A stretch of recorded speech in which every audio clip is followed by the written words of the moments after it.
Good afternoon. For our message sa hapon po na ito, ay buksan po natin ang ating mga Biblia sa James chapter 1, verses 22 to 25.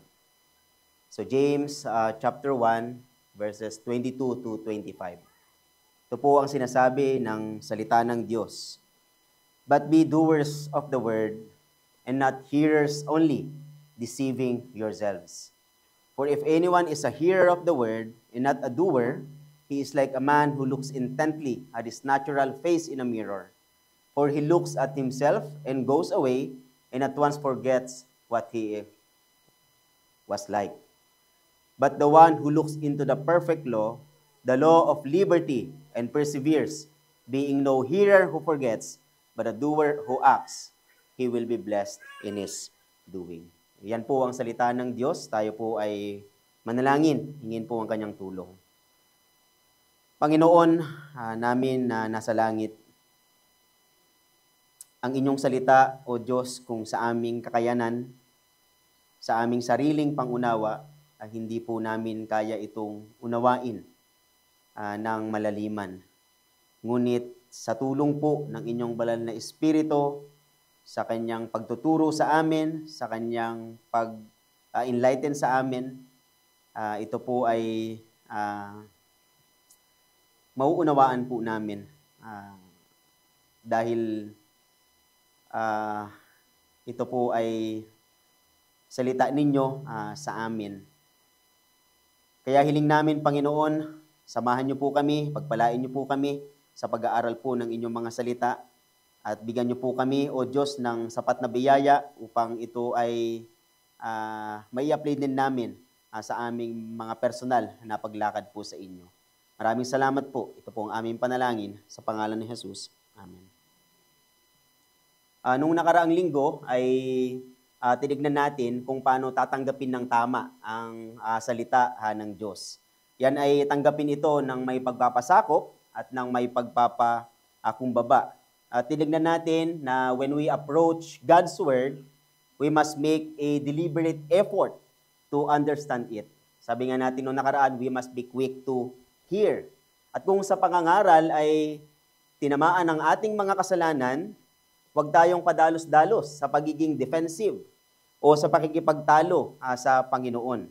Huwag nating iwasan ang salita ng Diyos o sabihin na ito'y para sa iba. We must be slow to listen. Kapag may narinig tayo mula sa salita ng Diyos, huwag tayong magkingkim din ng sama ng loob sa salita o sa taong nagtuturo sa atin ng katotohanan. Dahil hindi lamang ito sang-ayon sa ating iniisip o dahil tinatamaan ng ating mga kasalanan. Bagkus, sabi ni James, we must be slow to anger. Dahil ang sabi ni James dito, for the anger of man does not produce the righteousness of God, or in other words, you can't produce what is pleasing and right before God. So, instead na magalit tayo, ang sabi ni James, we should put away all filthiness and rampant wickedness. Dahil yung mga unconfessed sin will ruin yung appetite natin sa salita ng Diyos. At sinabi dito, upang magawa ng salita, ang layunin nito, we must be a receptive soil. We must receive with meekness the implanted word. So ngayon naman po, ngayong hapon na ito, ititignan natin dito yung patungkol naman sa kung paano tayo tutugon ng tama sa salita ng Diyos. Bago po yun, ay nais ko munang ikwento sa inyo isang istorya na, o sabi nating kwento, na ikinuwento ni Chuck Swindoll dun sa kanyang aklat na Improving Your Serve. May binigay siyang illustration doon at ito yun. Ang sabi niya, ipagpalagay nating nagtatrabaho ka sa akin. Ikaw ay executive assistant sa aking kumpanya. Mayroong opportunity na dumating para i-expand yung kumpanya. Pero ang masamang, o hindi namang masamang balita, kumbaga parang kailangan kong mag-travel abroad para ma-establish yung company, maging maayos yung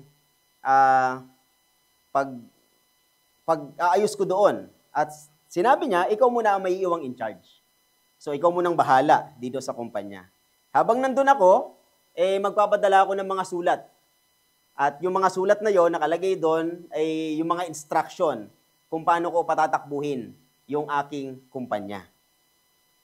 At nung bumalik ako, ang sabi niya, mula doon sa abroad, nung pagpunta ko sa aking kumpanya, sobrang gulo.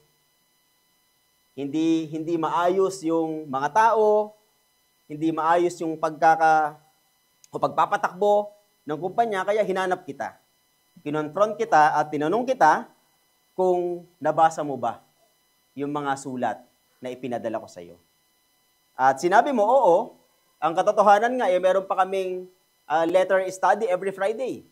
At matutuwa ka dahil yung iba ay minememorize pa yung mga sulat mo. O ibang mga quotations doon ay minemorize pa at minemeditate pa namin ito. Ang sabi sabi Chuck Swindoll, okay sige, pinag-aralan nyo yung mga sulat, diniscuss nyo, minemorize nyo, pero anong ginawa nyo doon sa mga sulat na iyon? Well, yan yung question sa passage na ating titignan. Nung narinig natin ang pangangaral ng salita ng Diyos, paano tayo tumugon dito? Anong ginawa natin doon sa narinig natin? Well, hindi sapat na tanggapin lang natin ng tama ang salita ng Diyos, na unawain lamang ito, kundi dapat tama din yung ating tugon dito. So, kung ang salita ng Diyos ay ating tinatanggap lang, ngunit hindi natin sinusunod, well, andun yung kaisipan na marahil hindi natin ito pinapahalagahan. Sa halip na ang salita ng Diyos ay maging kaparaanan ng biyaya sa atin, ito ay maaaring maging daan ng paghatol sa atin. Ito yung sinasabi ni James dito sa chapter 1 verse 22. Ang sabi, but be doers of the word, and not hearers only, deceiving yourselves.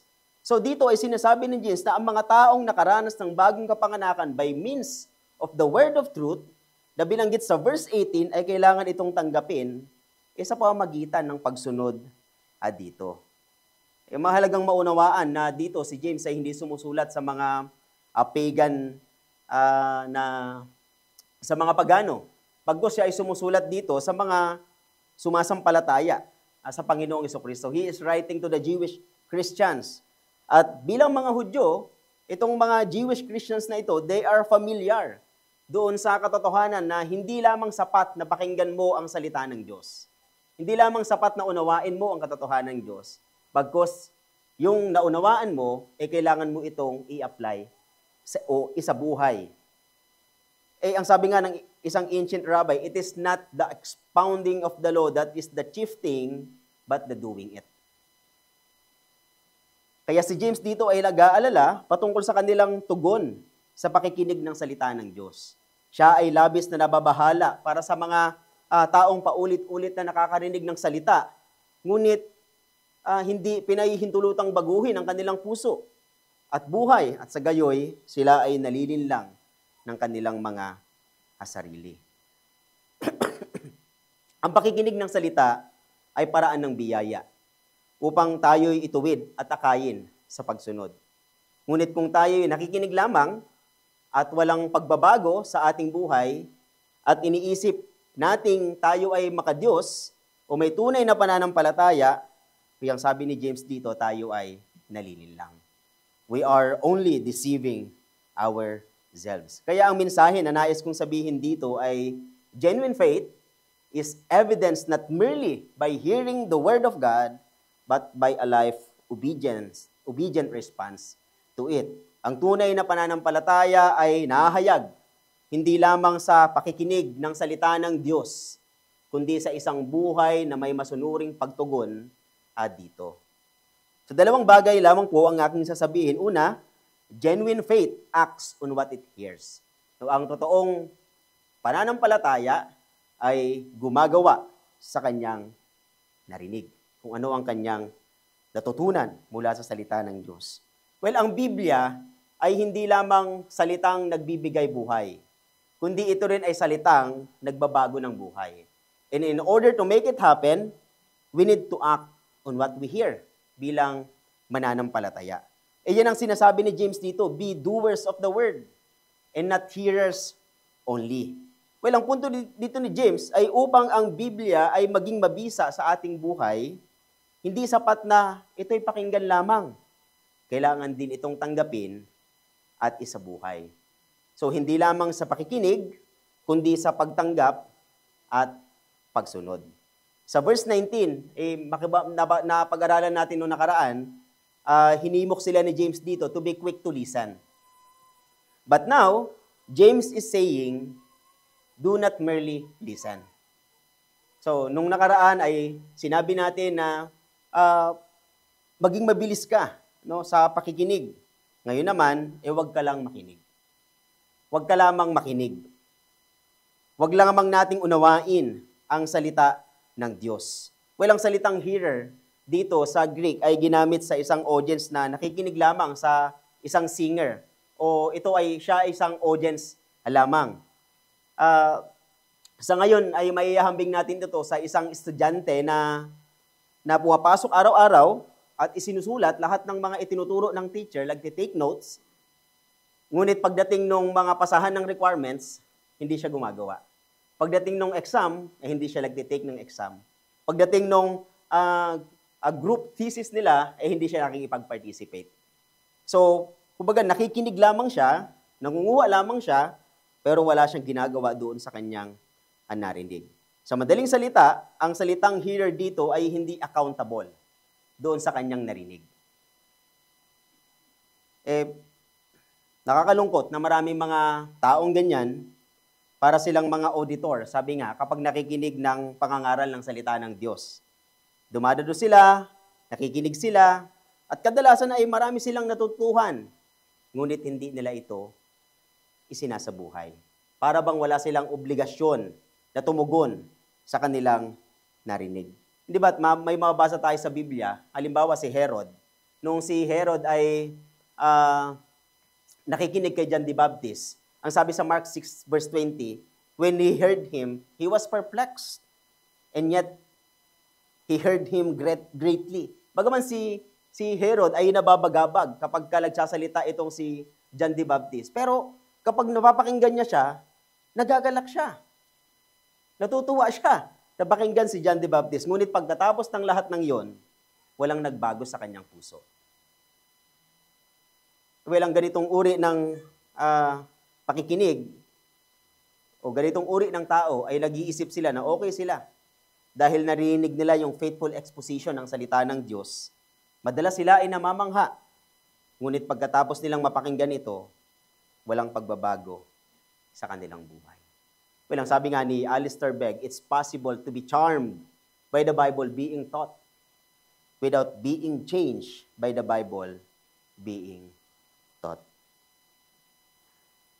Ang pakikinig sa salita ng Diyos nang walang pagsunod ay isang anyo ng panlilinlang sa sarili. Ito yung sinasabi ni James dito, deceiving yourselves. Well, ang salitang deceive dito ay hindi lamang simpleng pagkakamali. Ito ay maling pagtingin sa isang bagay at dahil dito, dahil mali ang kanyang pagtingin, siya ay napapalayo sa katotohanan. Ang sabi nga ng isang author, ito ay sa mathematics, ang tawag dito ay miscalculation. So, mali yung kanyang pag-calculate. Ganito ang nangyayari sa ilan sa mga tagapakinig ni James. Akala nila ay okay sila, basta't nakikinig sila ng sermon, basta't present sila sa mga services, nauunawaan nila ang itinuturo, pero hindi sukatan ng tunay na pananampalataya sa sa mga bagay na iyon. Totoo na ang salita ng Diyos ay makapangyarihang nagliligtas. Pero ang kaligtasang nagmumula sa salita ay laging may ebidensya. At iyon ay pagsunod. Ang puso na tunay na naantig at binago ng Diyos ay kusang tumutugon. Kung hindi ito nananatili sa pakikinig lamang, ito ay kumikilos, sumusunod, at nagbabago ng buhay. Well, ito ay paalala sa atin bilang isang iglesia na huwag tayong makontento na maging tagapakinig lamang. Huwag tayong makontento na maging tagapakinig lamang. Huwag nating sukatin ang ating spiritual na kalagayan sa dami ng ating notes. Kung ikaw ay nagdo-notes sa iyong mga notebook, sa dami ng sermons na napapakinggan natin o sa dami ng mga nalalaman natin patungkol sa salita ng Diyos. Ang tunay na pananampalataya ay nakikita sa pagsunod. Ang pakikinig ng pagsunod, ng walang pagsunod ay hindi tanda ng buhay na pananampalataya. Ito ay tanda ng maling pag-unawa at espiritual na panlilinlang. Dito nga, upang ipaliwanag ni James itong self-deception, ay gumamit siya ng simpleng analogy o comparison. Ang sabi niya dito sa verses 23 to 24, if anyone is a hearer of the word and not a doer, he is like a man who looks intently at his natural face in a mirror. For he looks at himself and goes away and at once forgets what he was like.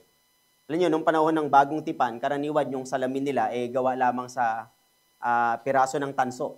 Kung mayaman-yaman ka, sabi, pwede silang bumili ng ginto. Pero kapag kayo ng salamin mo, kapag tumingin ka ng isahan lang at hindi mo inanggulo, medyo malabo yung itsura mo. Pero kapag sila ay tumapat sa liwanag at tinignan nila, inikot-ikot nila, malinaw nilang makikita yung kanilang itsura. So, yung phrase na who looks intently, dinadala yung maingat at mapanuring pagtingin sa bagay na tinitignan. Ang isang tao na nakikinig ng salita ng Diyos, kahit na siya ay maingat at tama ang paraan ng kanyang pakikinig, kung hindi na ilapat ang mga katotohanan sa kanyang sarili na ipinakita ng salita ng Diyos, ay katulad ng isang taong tumitingin sa salamin na nakalimutan agad yung kanyang itsura. Nakita niya sa salita ng Diyos ang kanyang kasalanan na hindi kalugod-lugod sa harapan niya. At nakita niya rin yung lunas na si Jesus.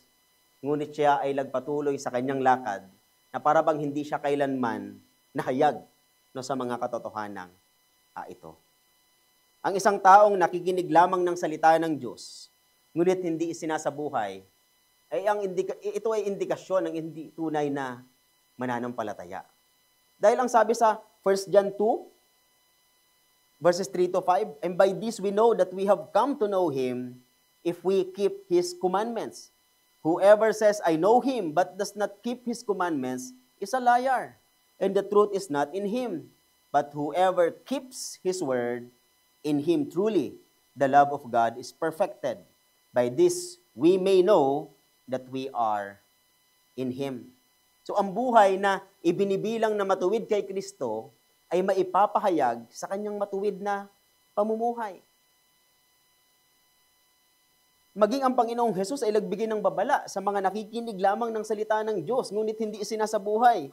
Makikita natin niya sa Luke chapter 6, verses 46 to 49. Ang sabi dito, why do you call me Lord, Lord, and do not do what I tell you? Everyone who comes to me and hears my words and does them, I will show what he is like. At kunento niya dito that he is like a man building a house who dug deep and laid the foundation on the rock. And when a flood arose, the stream broke against that house and could not shake it because it had been well built. So, yung taong nakikinig ng salita ng Diyos at ginagawa, isinasabuhay yung salita ng Diyos, sabi niya, matibay yung pundasyon nun. Pero itong taong hindi isinasabuhay yung salita ng Diyos, ang sabi ng Panginoon, but the one who hears and does not do them is like a man who built a house on the ground without a foundation. When the stream broke against it, immediately it fell. And the ruin of that house was great. So tama na inuunawa natin ang napapakinggan nating pangangaral. Ngunit hindi natatapos doon. Kapag ang salita ng Diyos ay magiging mabisa sa ating buhay, o kung ang salita ng Diyos ay magiging mabisa sa ating buhay, hindi lamang dapat ito pakinggan, kundi ito ay buong pusong tanggapin at isabuhay. Kaya seek to live in obedience to the word preached, even when it calls you to deny yourself, to bear your cross daily, or endure suffering for Christ's sake. Walang katotohanan ng pagsunod sa salita ng Diyos sa sarili nating kakayahan, hindi naman natin kaya. Sapagkat tayo ay mahina. Hindi tayo lumaki o nung lumalaki tayo, hindi tayo nasanay doon sa sumusunod, doon sa kung anong sinabi ng salita ng Diyos. Kundi nung tayo lumalaki, nasanay tayo sa kasalanan. So hindi likas sa atin yung pagsunod dito sa salita ng Diyos. Parang kabanalan. Hindi likas sa atin yung kabanalan. Kaya kung sa ating sarili, dahil sa ating kahinaan, dahil sa ating pagiging makasalanan, hindi natin kayang sundin itong sinasabi ng salita ng Diyos. Minsan o madalas tayo ay bigo. Katulad ng karanasan ni Apostle Paul, hindi ba sa Romans 7? Ang sabi niya sa verses 18 to 20, "For I know that nothing good dwells in me, that is my flesh. For I have the desire to do what is right, but not the ability to carry it out. For I do not do the good I want, but the evil I do not want is what I keep on doing. Now if I do what I do not want, it is no longer I who do it, but sin that dwells within me." So yung mga bagay na gusto niyang gawin, hindi niya magawa. Hindi yun ang ginagawa niya. Yung mga bagay na ayaw niyang gawin, yun ang ginagawa niya. And alam ko makaka-relate tayo lahat doon. Ngunit sinabi niya dito sa verses 24 to 25, nung sinabi niyang yung kasamaan ng kanyang puso at ang kanyang pag-asa, sabi niya, "Wretched man that I am, who will deliver me from this body of death? Thanks be to God through Jesus Christ, our Lord." Kaya sa pagsunod natin, ay kailangan nating tumingin kay Jesus. Kung sino na tayo bilang kanyang mga tinubos. Tignan natin ang ating mga sarili na kaisa ni Jesus upang tayo ay magkaroon ng sapat na lakas at kakayahan upang sundin ang kanyang mga salita. Well, yung pagsunod dito, hindi lamang minsanan. Hindi ito, o kaya paminsan-minsan, mo lang gagawin yung salita ng Diyos. Sapagkat nung sinabi ni James na be a doer of the word, it speaks na, o nagsasabi ito na ito ay habitual. Nasa present tense. Sabihin ito ay palagian mong ginagawa, habitually. Sabi nga ni MacArthur sa devotional sa book niya, hindi tinutukoy dito na paminsan-minsan lamang ang ating pagsunod, sabi niya, kundi ang palagian at likas na sumusunod. Magkaiba ang minsang pagtakbo sa karera at ang pagiging isang tunay na mananakbo. Magkaiba rin ang minsang nagturo sa klase at ang pagiging isang tunay na guro. Ang mga mananakbo, sabi niya, ay kilala sa kanilang pagtakbo. Ang mga guro ay kilala sa kanilang pagtuturo. Ito ang likas sa kanilang pamumuhay. Gayon din naman, ang mga gumagawa ng salita ay kilala sa kanilang masunuring pagsunod sa katotohanan ng Biblia. O ang mga nagsasabing sila ay mga Kristiyano, sila ay kilala sa kanilang pagiging masunurin sa pagsunod sa katotohanan ng Biblia. Yes, may mga times na tayo ay mabibigo sa pagsunod. Pero yun ang ating pagkakilanlan. Tayo ay doer of the word. Because we are Christians na tinubos din naman ng salita ng Diyos. Yan ang sinabi sa verse 18 na ating diniscuss nung nakaraan. Well, pangalawa dito, obedient action leads to blessing. So, yung ating pagsunod ay ito ay may pagpapala. So, in contrast doon sa taong nakikinig lamang ng salita, ngunit hindi ito sinasagawa, dito sa verse 25, dinescribe naman ni James ang taong hindi lamang nakikinig, kundi isinasabuhay din ang kanyang narinig. Ang sabi dito sa verse 25, "But the one who looks into the perfect law, the law of liberty, and perseveres, being no hearer who forgets but a doer who acts, he will be blessed. Blessed in his doing." Siya ang taong pinagpala. At ang mga pagpapala ay darating sa kanya along the pathway of obedience. So dito ay makikita natin ang tamang pagtugon sa salita ng Diyos. Ang kahulugan ng salitang look dito ay ang pagtingin ng, sabi nga, nakayuko at nagsisiyasat ng mabuti no, sa isang bagay. Ito ay ginamit sa John 20 verse 5 and 11 nang tinignan ni Mary and John yung puntod o yung libingan ng Panginoong Hesukristo. Sila ay yumuko, maingat na sumilip sa libingan na walang laman matapos ang muling pagkabuhay ng Panginoong Hesukristo. So yung kanilang pagsilip ay hindi lang mabilis ang tingin, hindi lamang casual glance. Bagkus masusi silang sumilip, sinusubukang makita kung naroon pa ang katawan ng Panginoong Hesukristo. So dito, a person who looks intently at God's Word is one who immerses himself in it, diligently exploring its truths to uncover its riches and fullest meaning. He is the one who approaches the word of truth, hindi sa panandaliang sulyap lamang, kundi may pusong nagpapakumbaba at may tapat na hangaring maunawaan ang buong kalooban ng Diyos. He is the one who is eager to behold the glory of Christ and not neglect a single truth therein. Yung kaluluwa ng taong iyon is truly blessed. Well, at sinabi ni James dito, hindi niya lamang tinitignan ng mabuti ang salita ng Diyos, but he perseveres. No, he perseveres.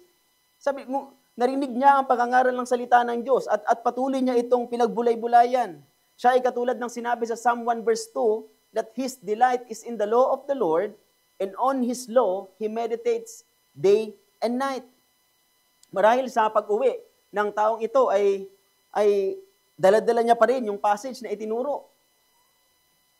Upang hindi niya makalimutan, bago siya matulog, marahil muli niya itong binabasa.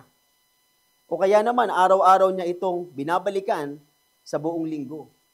Hanggang sa makita ng taong ito ang mga dapat baguhin sa kanyang buhay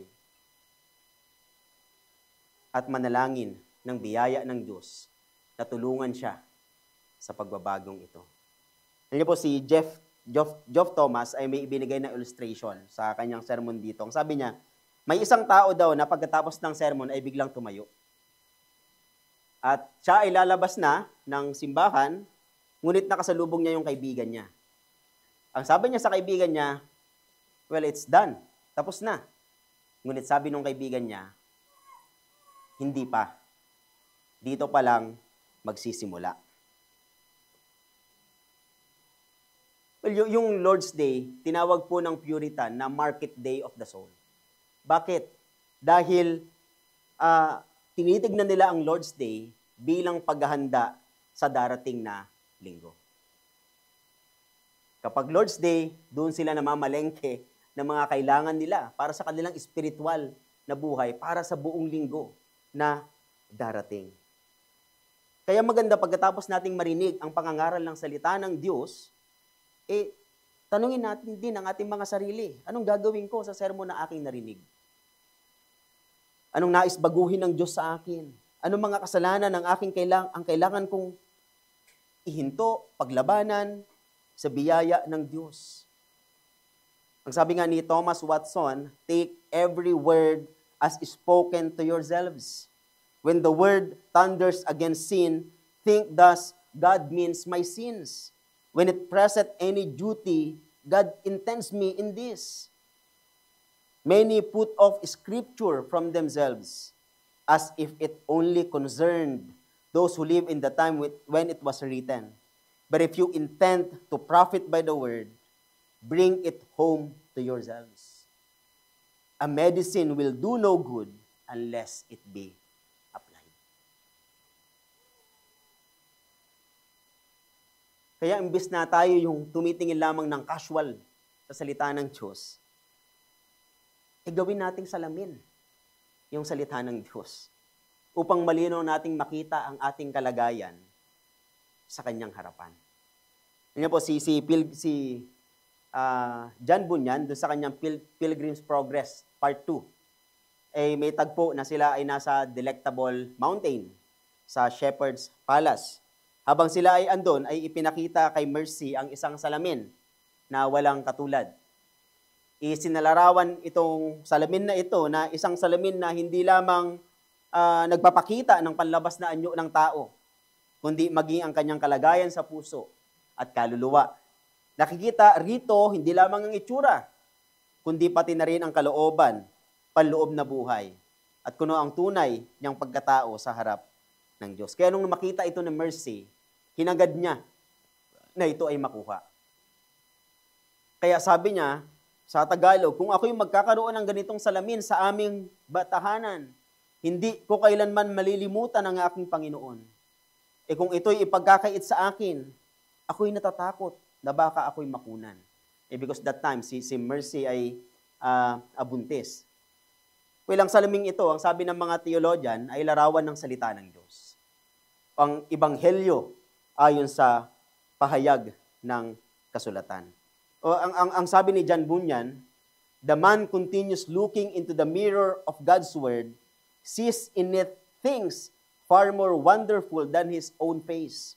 He sees not only his filthy garments, not only the spots and stains on his life, he sees in it Christ, the Christ of the thorn-crowned brow, the Christ of the cross, his Savior, whose blood cleanses him from all sin. Itong quotation na to, it reminds us that Scripture is not merely a mirror that exposes the depth of our sin. It is also a gracious window through which we behold the glory of Christ. Kaya as we abide in the Word, ang banal na Espiritu ay binubuksan ang ating mga mata to utter our need as fallen sinners and to the sufficiency of Christ. Na siya lamang ang nagmimit sa ating pangangailangan sa pamamagitan ng kanyang perfect righteousness and atoning work. Sinasabi ni James dito na itong taong ito, he looks intently. Saan? Ang sabi dito, sa law of liberty. Sa perfect law of liberty. Yung perfect law of liberty dito, sabi ni James, ay tulad ng isang spiritual na salamin. Hindi lamang nito inilalantad ang ating mga kasalanan, kundi ipinapakita rin kung paano natin ito itatama, yung ating mga kasalanan. At kapag hinarap niya ang kanyang kasalanan, kapag siya'y sumusunod sa kanyang kautusan, ang sabi ni James dito, pagpapalain siya ng Diyos. Ano ba itong law of liberty na binanggit dito ni James? Alalahanin natin na si James ay sumusulat sa Jewish congregation. They have Jewish background. Marami sa kanila ay mayroong malinaw na pagkaunawa sa kautusan. And maybe some of them are proud of being faithful to God's law. Ngunit dito, hindi tinutukoy ni James yung kautusan ni Moses. Bagkus ang tinutukoy ni James dito na law of liberty is the gospel, yung ebanghelyo. Bagaman tinawag itong kautusan, hindi ito tulad ng kautosang binubuo ng mga utos na ipinatutupad at kapag ikaw ay lumabag, ay mayroong parusa. Ngunit ang law of liberty refers to the perfect, liberating law of God as fulfilled in Christ. Kung saan ang mga mananampalataya ay wala na sa ilalim ng sumpa ng kautusan, kundi nasa ilalim ng biyaya. Sabi nga ng isang writer, James speaks of the perfect and royal law of liberty in light of the Lord Jesus Christ. The law is royal because Christ is Lord. The law is perfect because Jesus brings it to its fulfillment. And the law is freeing because it is written upon our hearts and thus frees us to do it. It makes us a doer, not just a hearer of the law. Kaya salamat sa biyaya ng Diyos nang dahil kay Jesus, sa kanyang perpektong pagsunod sa kautusan at kamatayan sa cross ng Kalbaryo, itinuruan niya tayong mahalin ang kanyang salita. Hindi lamang tinupad ng Panginoong Jesus ang mga kinakailangan ng katuwiran ng Diyos. para sa kanyang mga tao, kundi tiniyak din niya na ang mga ito ay kanila ng personal na masusunod. Ang dakila at maluwalhating himala ng kaligtasan ay ito. Ang mga pinili ng Diyos ay binigyan ng bagong buhay. Ang kanilang pangunawa ay naliwanagan. Ang puso nila ay nabago at ginawang masunurin na mamuhay sa kalooban ng Diyos. Ang sabi nga, di ba, dito sa Hebrews 8 verse 10, I will put my laws into their minds and write them on their hearts, and I will be their God, and they shall be my people. Ngayon, dahil kay Jesus, ang mga puso nating hindi dati likas na may pagkahilig sa salita ng Diyos, ngayon dahil kay Jesus, dahil sa kautusan ng Diyos na naisulat sa ating mga puso, ay naging likas sa atin yung pagkahilig sa kanyang kautusan. Meron na tayong pagdanais na sundin ito. Dahil hindi lamang inihandog ni Kristo ang kanyang perpektong pagsunod sa kautusan upang tayo'y mapawalang sala sa harap ng Diyos, kundi tinamo rin niya para sa atin ang mahalagang kaloob ng kanyang banal na Espiritu, na siya lamang ang may kapangyarihang bumago sa pusong makalaman at tumulong sa atin na mamuhay ng may kabanalan at pagsunod na kalugod-lugod sa Diyos. Sabi nga ni A.W. Pink, though Christ died for the ungodly, though He finds them ungodly when He justifies them, yet He does not leave them in that abominable state. On the contrary, He effectually teaches them by His Spirit to deny ungodliness and worldly lusts. Kaya, obey the word of God, not as a burden under the law, but as a delight through the power of the gospel. Tinupad ni Jesus ang kautusan upang tayo na mga tinubos niya sa krus ng Kalbaryo ay maging tagatupad din ng kanyang kautusan. Ang sabi nga ng isang commentator, the true follower looks at the word, or looks at the law, at the word of God, and lives according to it. He puts it into practice. He lives it out. He obeys it, and in his obedience, he finds freedom. For it is a law of liberty. Walang tunay na pagsubok sa isang tao, kung siya ba talaga ay naniniwala sa salita ng Diyos, ay hindi sa kung ano ang nalalaman niya dito, kundi kung sinusunod niya ba ito. Lalo na kung ang hinihingi nito ay taliwas sa kanyang sariling kagustuhan. Dito natin makikita kung tunay na nakikinig lamang tayo o tumatalima rin tayo sa salita. Ang wagas na pananampalataya ay hindi lamang tumatanggap ng salita, kundi isinasabuhay ito.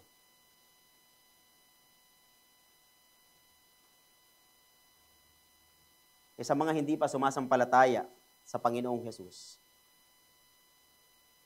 hindi ko alam kung meron dito noon, kung meron pa dito, madalas kang pupunta dito sa church, madalas kang nakakarinig ng pangangaral ng salita ng Diyos, madalas kang nakakarinig ng pangangaral ng Ebanghelyo ni Kristo. Ngunit kung ikaw ay hindi tumutugon sa panawagan na inaalok ng gospel, you are only deceiving yourselves. Ang sabi dito. At ang sabi ni James dito, ngunit kung ikaw ay tutugon, you will be blessed in your doing. At wag mong isipin na dahil sa kautusan na kapag sinunod mo ito ikaw ay magkakaroon ng pabor sa Diyos. Ikaw ay maliligtas. Hindi po yan ang sinasabi ni James dito.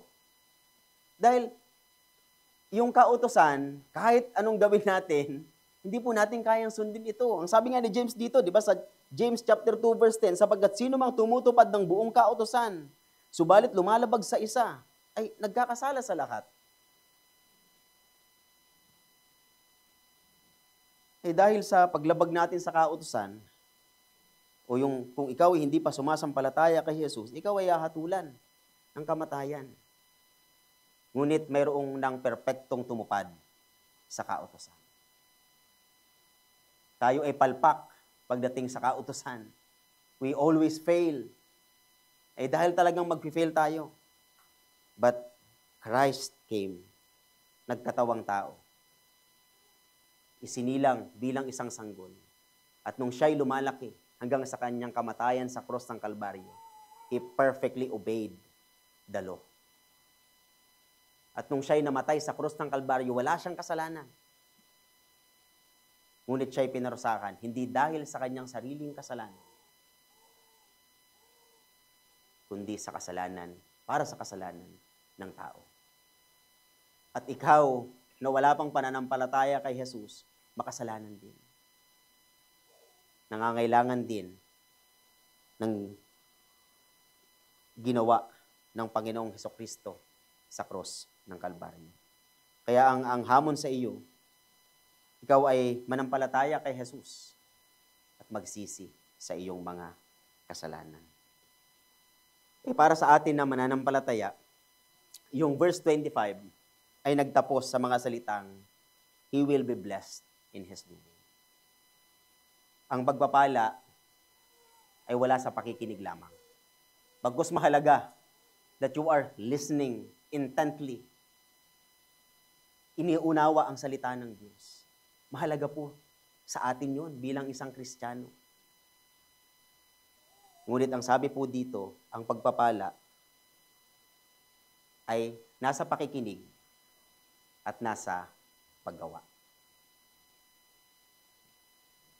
Huwag po nating hayaan na makalimutan natin kaagad yung mga sermon na narinig natin. Pagkus, ang sabi nga ni Thomas Watson kanina, iuwi natin sa ating mga tahanan. O ikip natin sa ating mga puso. At hingin natin ang tulong ng Panginoong Diyos, ng Panginoong Hesukristo, sa pamamagitan ng Kanyang banal na Espiritu, we can live in obedience sa Kanyang mga kautusan. Tayo po ay manalangin. Ama naming Diyos na nasa langit, kami po ay nagpapasalamat sa inyong mga paalala sa amin patungkol sa inyong mga salita. Panginoon, humihiling po kami na bigyan niyo po kami ng sapat na biyaya to apply yung mga salita ninyo na amin pong naririnig, na ito po ay aming maisabuhay, ito po ay aming magawa, Panginoon, dahil ang sabi nyo, ang pagpapala ay nasa paggawa ng inyong mga salita. Panginoon, kung mayroon din po ditong hindi pa po sumasampalataya sa inyo, mihiling kami na buksan nyo po ang kanyang puso't isipan, kilusan nyo po siya ng banal na Espiritu, baguhin ang kanyang puso, at siya po ay sumampalataya sa aming Panginoong Hesukristo at magsisi sa kanyang mga kasalanan. At nawa, Panginoon, sa inyong habag at biyaya, ngayong araw na ito ay ang maging araw din ng kanyang kaligtasan. And for us believers, may you continually bless us, Panginoon, as we obey ang inyong mga salita na isinulat nyo po sa Biblia. Ito po ang aming panalangin sa pangalan ng aming Panginoong Jesus. Amen.